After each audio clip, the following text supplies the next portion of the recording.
அடுத்து தலைவர் உரை. ஹலோ, யாரு?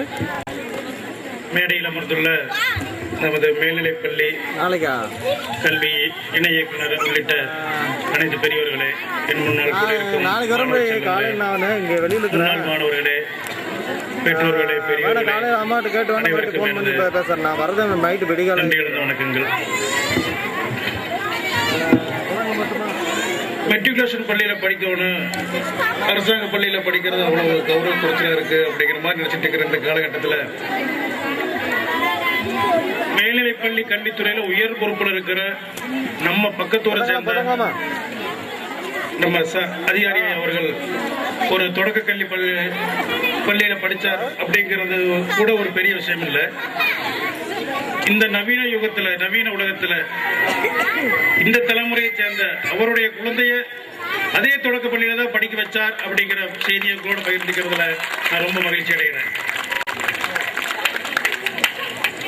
பெற்றோர்களுக்கு நான் சொல்லிக்கிறதுல என்னன்னா, காலையில் எந்திரிச்சு ஏதோ சாப்பாடு போட்டு தாட்டி விடுறோம் அல்லது மதிய உணவு அங்கே சாப்பிட்டுக்கிறாங்க, தாட்டி விடுறோம் அப்படிங்கிற நிறுத்திக்காம அவ்வப்போது பள்ளிக்கூடத்துக்கு வந்து தலைமையாசிரியரை செஞ்சு அவங்க படிக்கிற கிளாஸ் டீச்சரை சந்திச்சு தன்னோட குழந்தைங்க எந்த அளவில் படிக்கிறாங்க, எந்த அளவில் நடந்துக்கிறாங்க, எந்த மனநிலையில் இருக்கிறாங்க அப்படிங்கிற தெரிஞ்சுக்கிட்டு அந்த குறைபாடுகளை நீக்கிறதுக்காக அவங்க அந்த டீச்சர்ஸுங்களோட கலந்துக்கிட்டீங்கன்னா அவங்க வந்து தன்னம்பிக்கையோடவும் நல்லெண்ணங்களோட நல்ல சிந்தனைகளோட வளர்றதுக்கு வாய்ப்பாக இருக்கும்.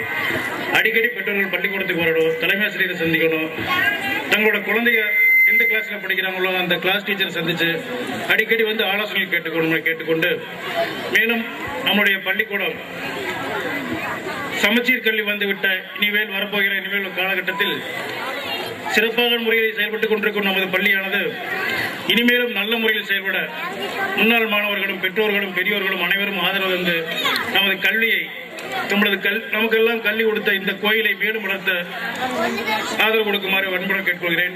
இறுதியாக அலுவலரிடம் மீண்டும் அதே ஒரு கோரிக்கை, நாங்கள் கொடுத்த கோரிக்கையை உடனடியாக பரிசீலனை செய்து மேல்நிலை பள்ளிக்கூடத்தை நம்ம குறைவாக இன்னும் நல்ல முறையில் செய்து கொடுத்து விட்டார் என்றால் அடுத்த விடமே அவர் சொன்னது போல் நடக்கும் என்று கேட்டுக்கொண்டு கிராம கல்வியில் சார்பாக கேட்டுக்கொண்டு விடைபெறுகிறேன். நன்றி, வணக்கம்.